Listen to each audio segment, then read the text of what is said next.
All right.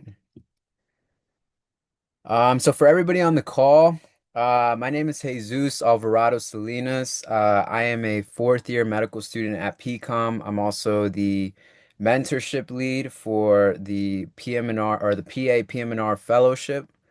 We're a club that started this year, a student-led organization, basically connecting all of the medical students across the state, trying to be as transparent as possible with opportunities for med students to get a little more involved. So I wanted to quickly introduce all of the speakers that have taken out some time out of their schedule to join us tonight. So I'll kind of just go ahead real quick. We have Dr. Claudio Veraldo. He is a resident at the University of Pennsylvania. We also have Dr. Erica Blanchard, who's also she's a fellow at UPenn, but I believe she was a resident beforehand as well. And we have Dr. Russel Boston, who's a first year resident at CMC, but is currently in his intern year. Um, and so we also have Dr. Avery Perez, who looks like he's stuck in traffic, so he might be coming in a little later. Um, but yeah, thank you guys for taking some time out of your busy schedules to join us tonight. All right, so we have some questions that people have pretty much submitted with the survey that we sent out to get the Zoom link tonight. So I'll go ahead and start with those. However, for everybody else on the call, if you want to shoot your questions in the chat, we'll gladly start answering them as they come in as well. But just basically to facilitate tonight, I'll go ahead and pretty much start with those questions. All right. And so the biggest question that we have from the audience is essentially with all of the changes that have happened this year to the PM&R application, people just want to get an idea of any just general recommendations that you have for applicants in this cycle with the SLOE and with the increase in signals. Do you have any recommendations, any tips?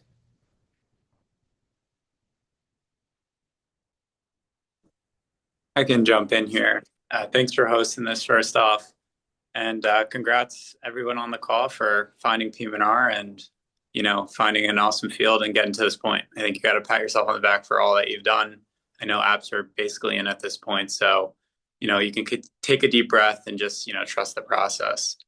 I'd say with the recent changes, especially in regards to the signals, I think my recommendation, and I think others would agree, but interested to hear what other people have to say, is just be honest with really how you feel. Rank accordingly and on how you feel, because it seems like, from my perspective, a lot of the programs are only going to interview people that signal them because you get so many at this point. So being honest with who's truly on that top, whatever it is, 15 for your signals. And places that you're really interested in and think that you have, good relationships with, I would target those, and not try to play a hard game of like, oh, maybe I should, signal these ones over another group and try to be strategic. I think just be honest with yourself.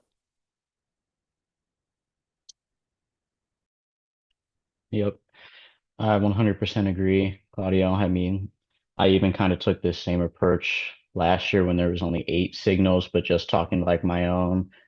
Well, we'll be program director next year and just others throughout the whole process. With the big increase, it really is just becoming like you want to signal the programs that you really want to go to because there's so many applicants coming into PM&R now. That's like the one thing with the field being popular. And if you don't signal, it can really hurt your chances at some programs. So like if you want to be there, send the signal. Absolutely don't overthink it. It's way too complicated of a game to play oh, maybe if I do this, maybe I do that. No. If you have connections at a place, you want to be there, send the signal, like keep it simple. The process is already convoluted enough as it is. Yeah, I would agree. So last year, like I was one of the chief residents, so I got to see the behind the scenes for kind of how the ranking goes. And every program I would say does something different. So it's just good to keep that in mind. Like some places, and I know my program director like talked with other program directors too. Some places like specifically will just interview people like priority first for those that signal. But because signaling is such a weird game and we understand virtually it's like such kind of like a hot mess. Like that being said, don't overthink it. We did find it kind of odd last year when we had some med students that like rotated with us and like clearly wanted to match with us, but then decided like to spread their signals elsewhere.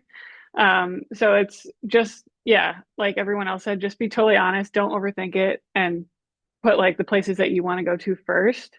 And if just don't try to like spread your tokens out like too broadly where it ends up being like, huh, I wonder why this person lives in Pennsylvania, has never lived anywhere else, and didn't signal us. Because that's always kind of odd because you're like, oh, well, maybe I should put my signals on the West Coast because I have no connection over there. It just looks kind of odd unless you're like, yeah, I want to move to California. Like, if that's true, then yeah, signal them. But if you want to match in Pennsylvania, and there's like 3 programs or 4 programs here that you want to match at, signal those programs, because it looks kind of odd when you have like all the connections here, but then don't signal. But that being said, like every program might look at signal a little different. How many do you get this year? I don't even So know. we I didn't get know it went up. 20 signals this year, and that's Oh why it my starts getting a God. little complicated. Yeah. What? That's like half the list. Oh, so maybe signals won't even matter that much. Like when we had 8, we like weighed it somewhat heavily. Like Mhm. it was like, okay, either they rotated with us or they signaled us and have like a lot of connections to the area that would like bump you up in terms of how we kind of prioritize stuff. 20 is so much. Some programs might not even look at signals anymore because it's like, that's insane. That's half your list. Most people apply to like 40 programs. That's crazy. Yeah, so I guess I just wanted to take a second to summarize what some of the panelists have said. It seems like they have said to be honest in the places that you're applying to, and to use your signals wisely. That kind of leads us into the next question, which is, with there now being 20 signals, how many programs do you recommend applying to? It could be plus 20 or under 20. That's a great question. I think a challenging one. From like insight that I've heard, and it's limited, I obviously don't know what's going on at a bunch of other programs. It sounds like there's going to be a lot of push toward not interviewing people because past 20. So if you're not top 20, then what's the odds that you're going to rank a program favorably to go there? So if a program looks at that and they'll be like, I'm not top 20, like, why am I going to waste my time giving you like an interview? Um, and I think that sounds like a common perspective from programs, but I can't guarantee it. So I think anything, just know that anything beyond 20 that you apply to, the odds of you getting an interview is probably like 1% or less, I would imagine. Um, I think there is some data published about signals that you can look up from previous years. I don't know how reliable it is, but I just know that, once you increase the signals, even for other programs that aren't PM&R, once you increase the amount of signals, like the odds of you getting an interview beyond that number, so say 20 for us, is very low. And that's how I would approach it. So I would, if I were you, I wouldn't spend a bunch of money knowing that my odds beyond 20 are pretty low, but that's just me. Okay, thank you. Any other panelists have any other thoughts on that? No, no, I pretty much agree with everything Claudio said, and my strategy was what's the number of applications before they start charging me extra money? And I went to that limit, and that's exactly what happened. Because once you start getting lower and lower on your list, like it gives you some type of comfort when you're going through all the anxiety. It's like, okay, I've cast my net wide, there's a better chance, but like, at what point are you really like, it's just diminishing returns. Like you have it on your list, you feel a little better, but did it really increase your chance of getting an interview? Probably not, and you just wasted a bunch of money. And so things you got to think about. Yeah, I mean, I think when I applied, I'm kind of mixing it up with fellowship. I don't even know. I don't even remember if we had signals, maybe five or less. It was like very different. So most of the time, like for my group, people typically like at med school applied to like 40 for PM&R. That was like the standard. But I think I would agree with like Claudio and Russell. Like now that there's 20 signals, programs are going to be like, well, if I didn't make your top 20, then I'm probably not going to make the cut, right? So, and like the difference between, and this is very important, is that applicants really, you guys need to rank based on what you want. It does not hurt you to put your reaches high. Programs are different. We like to have a strong kind of rank list where we say we like match in our top whatever. So we rank much more based on who we think's actually going to come, not based on like, oh, these are the top candidates. Like if they're going to Stanford or Harvard or somewhere, we might not necessarily rank them high if they have no connection to Philadelphia or something like that. But for applicants, like if you get an interview at like, Stanford or Harvard, like put it first. It doesn't hurt you. So definitely don't overthink that and do it whatever you think like is your biggest reach. Is put them first. It's not going to hurt you. um but I would agree, like over 20 you're going to have a lot of diminishing returns. That being said, if you're like one of those super anxious person, or if you have a red flag that you're worried about and you're like, all right, I just want to spend a couple extra $100 to make myself feel a little better, get some cushion interviews, that's totally fine. Because once you send out that mass amount of ERAS interviews, it's odd to send invite requests later, right? So send whatever you're going to send out in your first wave, and don't be like, oh, I only got 5 interviews, I think I want to apply to 20 more programs. Just do it in the beginning if you think it's going to make you feel better. It's only a couple $100 at the end of the day if it makes you sleep better. It's a stressful process, right? We get it, so keep that in mind too. Okay, thank you so much. Yeah, I think so to summarize those points, it seems like it's really not certain what 20 signals means for applicants. However, the consensus seems to be that on the outside, it looks like 20 signals is kind of like what programs are expecting to be used by all the applicants. And if you don't signal a program, they might not take it as if you really want to go there. So just use that, I guess, when you are evaluating your applications. Um, and so you kind of talked a little bit about ranking, Dr. Blanchard, and we'll talk about that later on. But if we focus right now a little more on the applications, people had a question about the different applications like prelim, TY, and just PM&R programs as a whole. Um, some people were a little confused on essentially how you go about navigating all three of those, or four, I guess. Can you just expand on your experience and, what you recommend, I guess?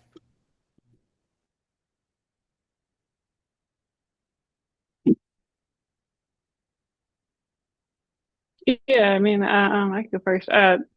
Honestly, do whatever you want. At least most PMR programs don't care. They don't care where you do your first year. And they're not going to rank you differently if you want to do like advanced or categorical. So for me, like I knew some of the, like traditionally TYs are a little bit more chill, right? Because they have a little bit more elective time.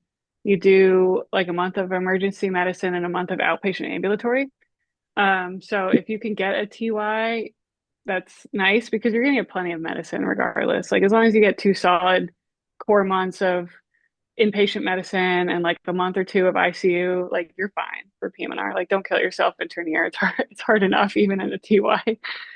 So shoot to get a TY if you can because you're competing against a lot of other different residents like derm and radiology, urology. Um, so those tend to be harder to get. So I ranked those higher, the TYs. And then, the prelim IM years, they're pretty heavy on medicine. So I think in that sense, you kind of just want to weigh, like, if you're looking at a categorical program, it's good to find out before the interview if they publish it online, like what the structure of their year is. I know, like at our program, I think a prelim year would be pretty similar to what our intern year is at Penn, except they do like a month of general surgery, which you don't necessarily do at all IM prelims. But either way, it's whatever you want to do. But I would just keep in mind that, 4 years is a long time, and don't go sprinting out of the gate. Like, you'll get whatever you need at literally any program. There's only one program in the country I know that my program director has like blacklisted as being a horrible intern year. So you're fine everywhere else. Um, and yeah, just do what you want. Like, if you want to stay near your med school for an extra year and you want to do your residency PM&R somewhere else, that's totally fine. The program themselves don't care. So I would just say that it's whatever you want to do. I did advanced, but I think I would have been fine doing categorical as well. Thank you. Anybody else? Hey, what's up, guys? Can you hear me? This is Avery. Yeah, we can hear you, Avery. Welcome to the party, dude. Thank you, thank you. Hey, good to hear from you, Erica. Hope all is well. Oh, good. Hope you're doing Uh, well. Thanks. Yeah, I'm actually on the road, so sorry I can't show my face. My wife's car broke down like an hour and 15 minutes away from our house in Maryland from Westchester, PA. So I'm on my way to go get her. Um, but yeah, wait, Erica, did you do intern year at Mercy Fitz? Yeah, I did. Yeah, so did I. Oh, So you I did? did I didn't the, know that. yeah, I did the prelim. Oh, you did the Um, prelim. Pretty similar though to the TY. Prelim, I am pretty similar. Definitely a lot of experience. Like Erica said, I echo it. You're going to get enough medicine pretty much everywhere. So don't like go looking for the hardest program. That being said, not an issue if you do end up in a hard program. That hard work's going to pay off in PGY-2, and it'll just make, PGY-2 complex medicine floor that much easier for you, which is fine. But I chose kind of the geographical route and decided to, like, even though I applied broadly for PM&R, I knew I didn't want to move for my first year. So I pretty much stuck with Pennsylvania and New Jersey for my prelim or TY like applications. And then PM&R was more broad. But if you really like a prelim or a TY program, let's say that's far away, multiple states away, and it's in the same state that you're applying to a PM&R program you also really like, that shouldn't be an issue because you're actually able to tailor your rankings for each PM&R program. So you can have like a list A for your prelim order for, your first choice of residency for your first advanced choice for PM&R. And then let's say your second choice for PM&R is not in Pennsylvania, it's in New York. So then you can have like a New York prelim list with a completely different order tied to that ranking. So sorry if I confused anybody with that. Yeah, I just It's a want to little step bit in. So yeah, confusing. we're Yeah. gonna talk about ranking in a little, Avery. We're still kind of on applications first, and we wanted to Okay. kind of follow that just so people can write down notes and have it make sense. But Okay. thank you Got so it. much on introducing that. You talked about something important, which is kind of just figuring out, what kind of applications you want to put. So whether it's TY or prelim, one of the questions that people had in the audience was, how many applications did you apply to or put in, I should say, whether it's prelim or TY, and what's a good number for applicants to have? Um, I think it is going to be different for everyone. I personally looked at the NRMP match data for the published year prior to when I applied, and it looked like 6 interviews was like 5 to 6 interviews was your sweet spot. That's where kind of like the exponential curve had plateaued for having like an over 90% chance of matching at one of those programs. I felt like my application was super PM&R heavy, not super medicine heavy. And my medicine letter, I wasn't extremely confident. I mean, I was confident in it, but not like extremely confident in my medicine performance per se. Um, so I think I ended up applying fairly appropriately for my circumstances. I didn't have super high board scores either. And sometimes the prelims, um, you know, maybe looking at that and filtering that, especially the T with a stiffer competition with radiology, anesthesiology, derm, etc. So I applied to 29 programs, pretty much like all the Pennsylvania and local Jersey programs. Ended up with, I think, 6 or 7 interviews, and then was fine matching in my top 3. So that was So, my so, route. so just to cut in here, you mean to say 29 PM&R programs? No, I applied to like 29 prelim plus TY programs, Okay. which was probably too many. If I had applied to my top 10, I would have got the same 7 interviews. Okay. Thank you. And any other panelists have any thoughts on this? Avery, good to hear your voice. I think you're spot on. I think the TY and prelim spots often can be a little bit harder than even the PM&R interviews. Like kind of Avery's point, you geared yourself for PM&R. Now you're competing suddenly with like Yale Derm and like Harvard Optho to get a like TY spot. So that can be very challenging. And I think don't underrate that. I think that's something that a lot of applicants, including myself, underrated, like how hard it actually is to get some of those interviews for TYs and even prelims. So I'd say cast a fair net with those and try to do it as same way with PM&R. Do it like where you're truly interested. If you're interested in saying near Philly, like target all the TYs that seem interesting to you and prelims that seem interesting to you in that area. If it's elsewhere, do the same, but definitely cast a little bit maybe wider of a net than you would even with PM&R. Do you have, just to follow up on that, do you have signals for the TY and prelims? I'm not sure if things have changed. Yeah, we do. And it gets a little complicated because they have like gold signals, etc. Um, can't say I'm too familiar on them myself right now. Yeah. Okay. I would use those honestly and kind of same principle, like be honest with where you want to go for intern year. And when you're saying like prelim versus TY, you will be okay with either. Trust me. You're going to be great. I went to a TY, loved it. Had a great time, met a lot of great people. And I don't think you go wrong with either way. Did you go to Crozier? What's that? Were you at Crozier? I can't remember. I was at Lehigh Valley. Ah, okay. Yeah, it was great up in Allentown. Okay, Nice. awesome. So I want to make sure we're, we're kind of mindful with the time here.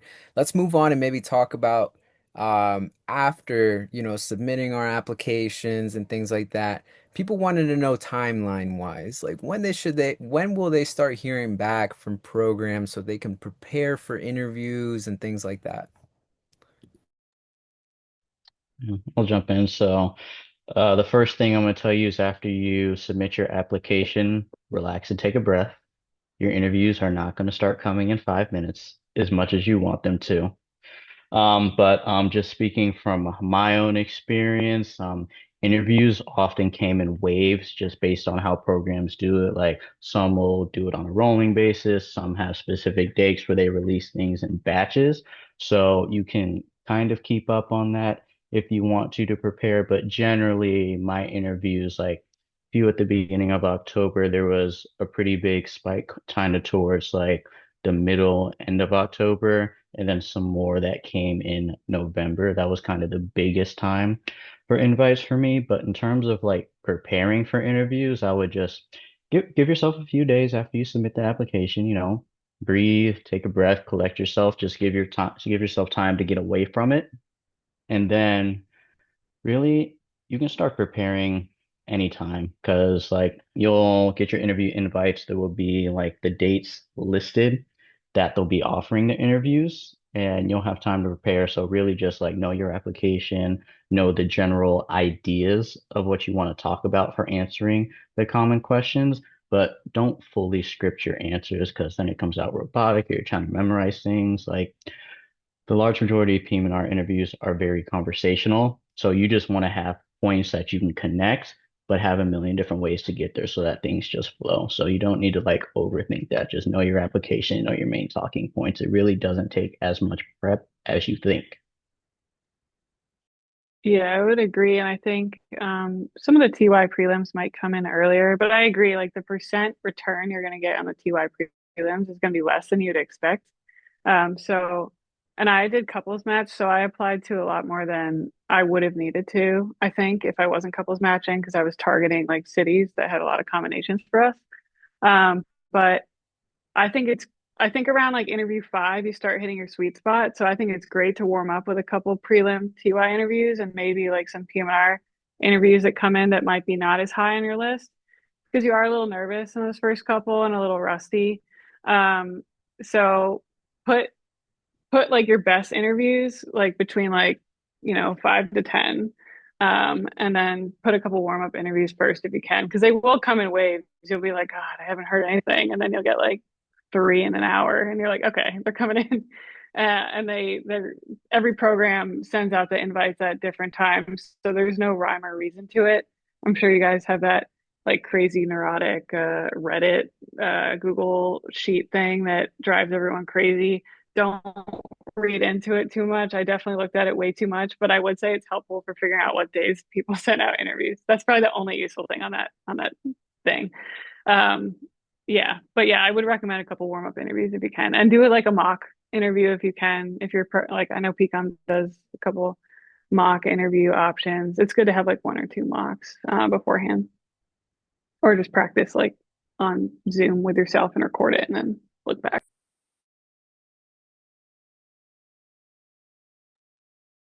Awesome. Yeah, that was kind of the next question, which was going to be how to best prepare for interviews. And so you mentioned mock interviews are kind of a great way to do that, as well as Russell mentioned that knowing your application wholeheartedly and then not necessarily following a script seems to be the answer. I wanted to circle back real quick. Just we had two questions that came in regarding the application itself, and this is probably really important since they're going to open next week. The first question is it better to send three PM&R letters and one letter from a different specialty, or two PM&R letters and two letters from different specialties?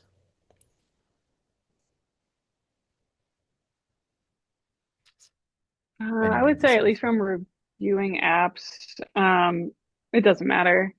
Like we kind of just looked at the letter if it was strong or not. It's good to have two PM&R letters, but they don't all have to be PM&R. Like if you have a strong letter from like a medicine rotation, use it. That's great. We like to see like variety and well-rounded applicants. So if anything, that might even be better than having like a third letter that's kind of generic.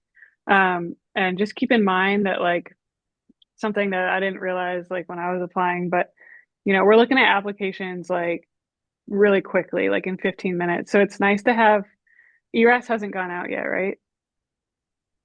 So If it hasn't, it's gonna um, open the programs next week, the 24th. oh, okay. Okay. Well, not a big deal, but I think in terms of people reviewing apps, I found it, and so did everyone else, much easier if you did bullets for your explanations. It just made it quicker to review and because we're like flipping really quickly through the packets. And so same thing with the letters. Like we're not reading every word of the letter. We honestly kind of, drop down to the one liner at the end. So if you have like a strong recommendation from like a medicine rotation, use that over like a kind of a generic one. Because it's good to have variety because we want you to be like good medicine doctors first before you're good PM&R doctors.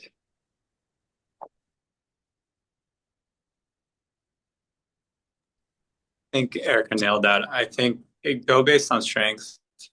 Once you have like one solid PM&R letter, I would really go based on strength. whoever you think is a better letter writer. If someone told you, hey, this person's a great letter writer, and you really hit it off with them no matter what field it is, like it's probably going to be strong for you. So I would go lean in that direction. And then just to touch on the question you asked before about how to prepare for interviews, yeah, really lean into the mock interviews. Getting practice, like getting asked questions that you're going to often get asked, is going to be useful for you. Kind of in a live scenario, just get the nerves out, get a feel for like how you would respond to those types of questions. The other thing that I found useful, and someone told me this, is like think of really impactful stories from your like time as a medical student. You're going to get asked about like scenario based questions. Like when is the time you've experienced blank? Like for example, like when is I got asked this question in one of my interviews was think of a time, give me an example of a time that you've seen something bad in PM&R or something gone wrong in PM&R. And if you start thinking of meaningful stories you've had, whether good or bad, through your experiences in medicine, you'll be prepared for all those types of questions. So maybe like I suggest like jotting down like 3 of them, impactful in any way. And then this way you can kind of tailor your responses to those impactful stories and just be ready to give those stories.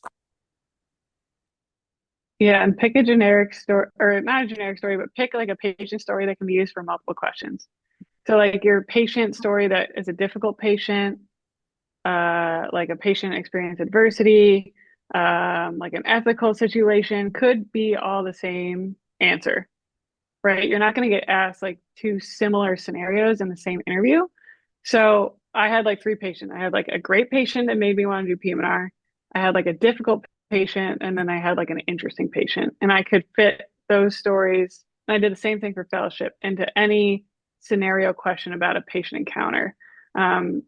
So that's a lot easier than trying to think of something off the top of your head because it's really hard on an interview to not have something already kind of pre. Yep.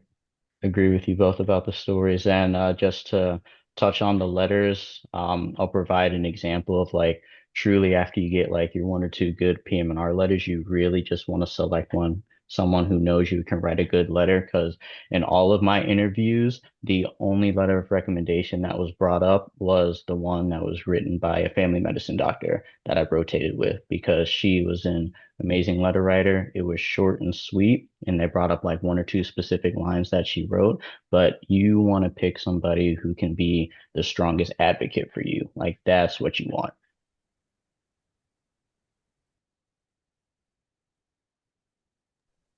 And I would Awesome. say don't stress too much about letters because 90% of them are very generic, and that's okay. They very rarely hurt you and very rarely help you unless it's like a personal connection. Awesome. All right. Thank you so much for all those answers. Another question that came into our DMs were just regarding like signals again. With the increase in signals, does that make geographic preferences less weighted? I don't know if that makes sense. Like, are the geographical preferences not something that will essentially move you in their filters much? Us i- Thinking about how many signals there are. I think the short answer is to that is it typically helps when they're aligned. So if geographical preference and signal are aligned, that's like a check plus plus. But if they aren't, there might be a little question like that's a little strange, like kind of why is that? But I think over anything, signals like your main signal is going to be your priority. Like geographical preference, that's going to have less than a true signal because you only have 20 of them. And if you're not top 20, it means like a lot to a program. They're going to be like, all right, the person's not top 20. Why give them really a shot? So that's how I'd look at it. Okay, awesome. Totally agree. Yeah, I would say number 1, rotation, number 2, signals, number 3, location. Awesome. Thank you for summarizing that. All right, let's move on back then to when you're in interviews. One of the just general questions that came in with the surveys is what recommendations do you have to impress attendings and those that are interviewing you during the really short time span? And we kind of touched on this with, I guess, some of the tips that you had with interviewing itself, but just recognizing how short of a time span. Sometimes it's 15 minutes with a program director or somebody else on the call. What do you recommend really covering in those 15 minutes? So, I can start with this answer, and everyone else feel free to agree or disagree. But I would change your mindset around what do I need to do to impress this person, right? Because you've gotten the interview, they reviewed your application, you're already qualified to be there. There's no more impressing to be done at that point. An interview is a two-way street. Like we're trying to evaluate fit. The program's trying to be like, hey, is this a person that really wants to be here, that's going to fit into the program, the culture, and can do the job? And you, as the interviewee, is also evaluating the program. Like, hey, like, is this where I want to be? Are we picking up the good vibes? So truly, it's the cliche of just be your best authentic self. Like, share your stories, put out all the emotion you can through the camera. And then one of the things I did in like asking questions to whoever was interviewing me, like, do you have any questions about me or the program?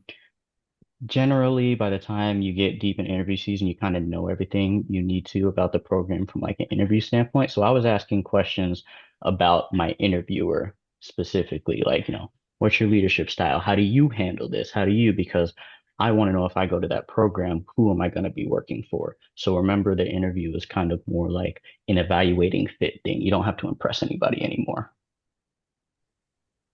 I love that. Any other comments from any other panelists? Yeah, I think at least being on the other side of interviews, at least I remember interviewing and being like, well, how do they tell everybody apart? Because they got to all sound the same. It's actually surprising. It's actually like when you're on the other side, you can actually differentiate people pretty well. And there's some simple things you can do to like, basically the main thing is you just don't want to have a reason for them to not look favorably upon you, right? Like Russell said, you've already earned the spot with your stats and your app. Like we have a good reason to interview. Um, simple things to do, like dress professionally. Like I would definitely wear a suit. Like there's no reason not to wear a suit, right? It's an interview. You don't want to be too casual.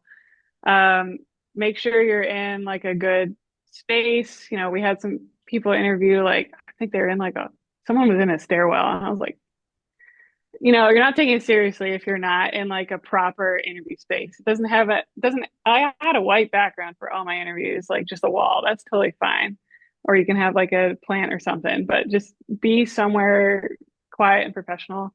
And then, yeah, I love what Russell said. I think it's nice to have personalized questions. Sometimes it's hard to do that because you might not know who you're interviewing with ahead of time, but at least if you could hint that you kind of read the website or you can kind of get a feel for why that program might, you can ask questions about that. That always shows like that you took an extra step.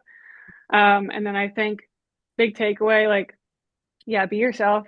Try to keep your answers under like 2 minutes per question, right? Because you have 15 minutes. So if you only get through like one or two questions, then it's kind of like you start rambling. And then, um, yeah, just rule of thumb, never talk down about anybody. Like if there's any question about, tell me a time you had a challenge at work, never put somebody down, right? It's always like PM&R is so team heavy. So you really want to like play to the strengths of that. Yeah, and that's really the main stuff. I mean, yeah, you want to be yourself. It's hard to not become rehearsed as the season goes on, and that's okay. Like we understand you're answering why you want to go into PM&R like 40,000 times, and that's okay. But just try to make it, personal. And those simple things can make your interview like not stand out in an unfavorable way. And that's really the main thing. Yeah, I can't echo all of that enough.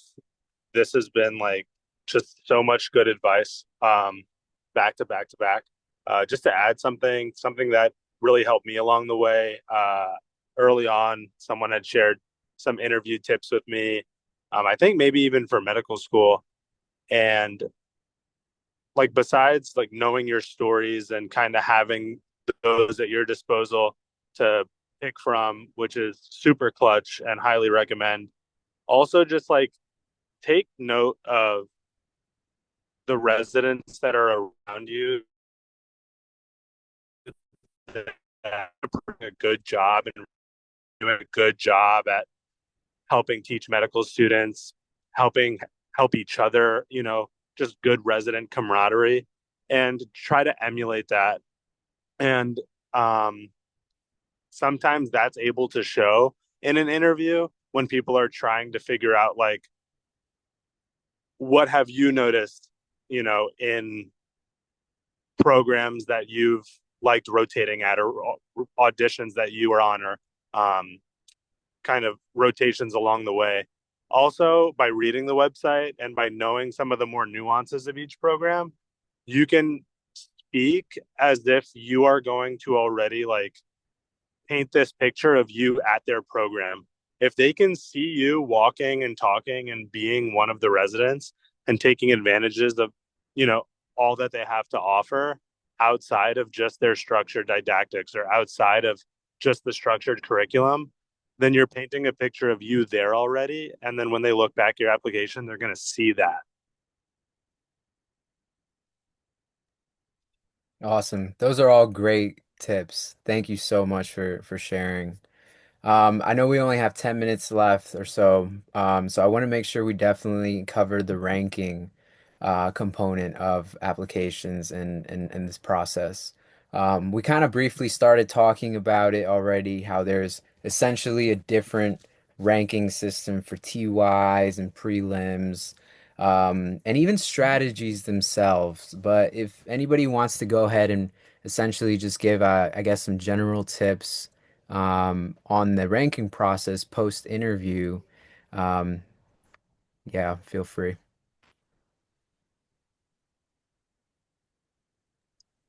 Feel like it's one of the most challenging things for a lot of people, like going back and forth and trying to pick like what makes sense. I think it's the same process as the signaling, to be honest with you, and that is being honest with yourself.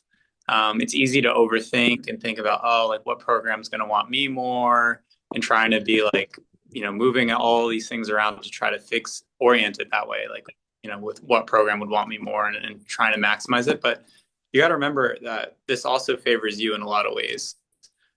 So rank honestly, just rank how you feel, like where you honestly want to go. That's the strategy. I wouldn't look at it any other way. Yeah, don't overthink it. Rank what you want. It will not hurt you no matter what.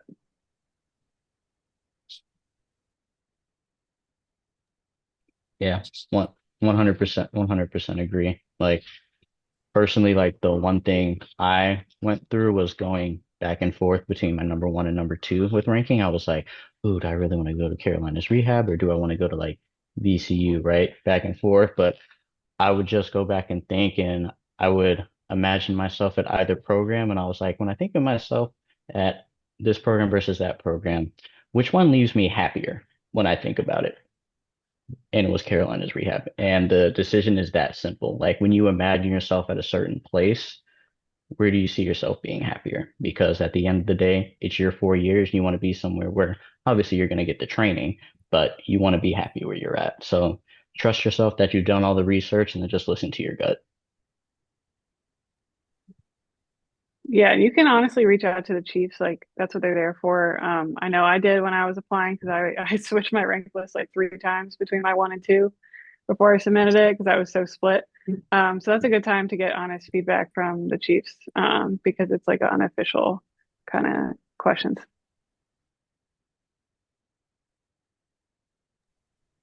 Awesome, awesome. Okay, so just be very honest, just like the signaling process.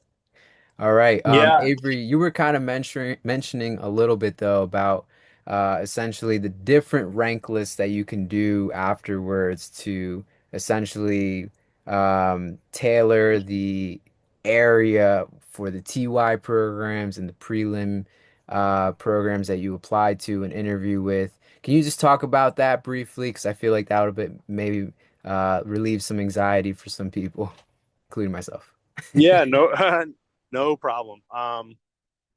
So like let's say for example, I'll just use my example. I ranked like Jeff number one, and then the drop down on the side of that ranking is going to be an affiliated um, PGY 1 year rank list that's connected to that Jeff like number one spot, right? So next to that, I ranked, I don't know, Lankanaw, and then Mercy Fits, and then something else. And it was all based on like what was closest to my house in Westchester. But then let's say, for example, I ranked Columbia, right? Then maybe the attached PGY-1 rank list for Columbia in New York, I may have put a Jersey program higher up than Mercy Fits. Does that make sense? Yeah, it And you does. can So it seems like save there's you like can save more. those lists. Okay. Just to summarize, it seems like the application or the rank essentially expands once you start selecting them, and then you can essentially tailor programs so that you don't necessarily get stuck in one place when you're trying to rank a completely different place. Yeah, so I would just make sure that you first off like rank all your prelim and TYs on all those lists. You're just Yeah, changing the order, right? So like your list A is like your Philly list. So it puts the Philly programs at the top. Your list B is exactly. your New York list, puts the New York ones at the top. Just make sure you rank them all because if you don't, and then you so and you're kicking yourself because you did the interviews, you don't want to soap if you don't have to. Creating this program based on location most of the Okay. Awesome. Those are all great, great pieces of advice. We have about 5 minutes left till 8 o'clock. So I just wanted to basically say one last question that I think is very important for all the audiences. What advice would you tell yourself if you were doing this all over again during the interview trial when emotions ran high and self-doubt started to creep in?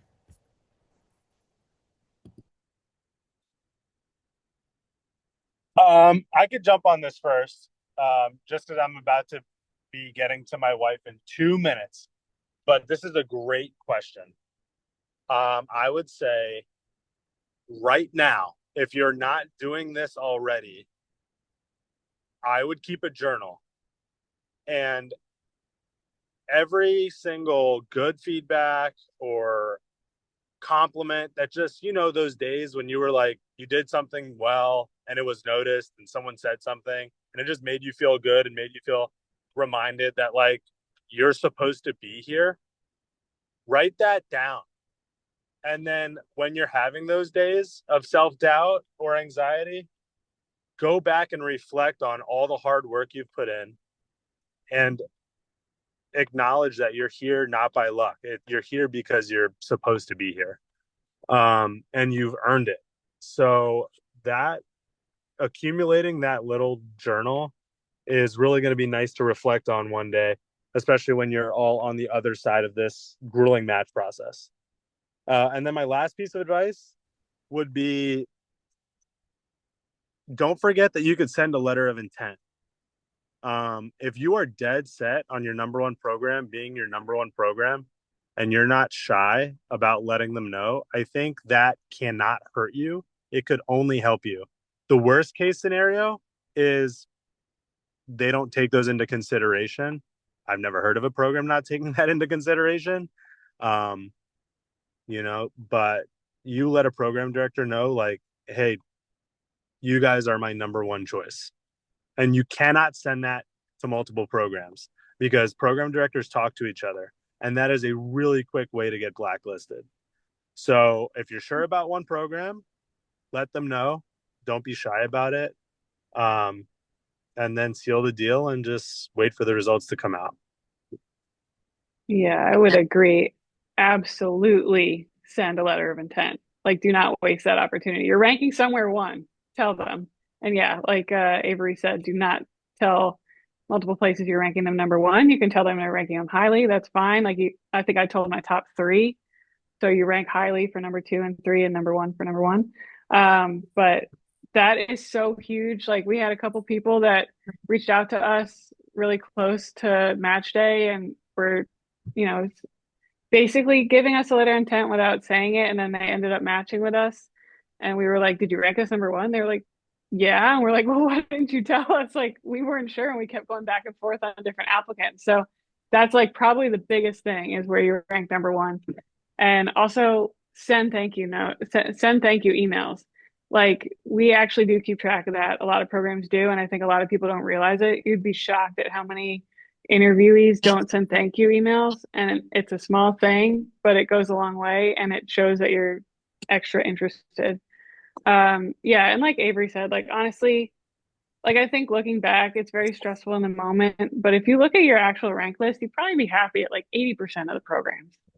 So it honestly like works out totally fine. And residency is hard, especially the first year at any program, but um, you're gonna match with a group of fun people because PM&R is awesome and the attendings are great.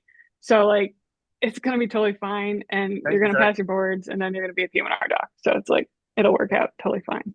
You get there hard or okay? Just a heads up, Avery, Yeah. you're not muted right now.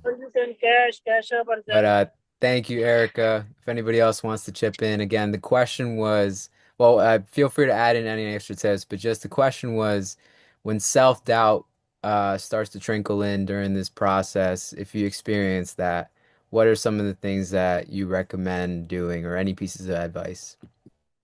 First piece of advice, stay off of Reddit. For the love of God, just stay off of Reddit. Like I've never been a big person because people talk about this and that and this and that, and it's everyone's stories and everyone shares their horror stories or whatever. But what I've always kept in mind, none of that affects you or the work that you have to do. So you keep the focus on yourself and kind of like Avery was saying, go back to your highlights. Know what you've been through to get here, celebrate the stuff that you've been through to get here because that just reaffirms you, oh no, I've made it through this stuff. Like I've done some pretty impressive stuff. Like that's huge. So just like reminding yourself of who you are, what you've been through is one of the biggest things that you can do. And don't compare yourself to other people. And when people start talking about, I have this many interviews, I have that many interviews, just let it ride. Like, go talk to your friends who aren't in medicine. Talk about literally anything else. Just like separate yourself as much as you can from the process because you're going to be immersed a lot by default. Don't add the extra stress that doesn't need to be added. Love that. Tunnel vision.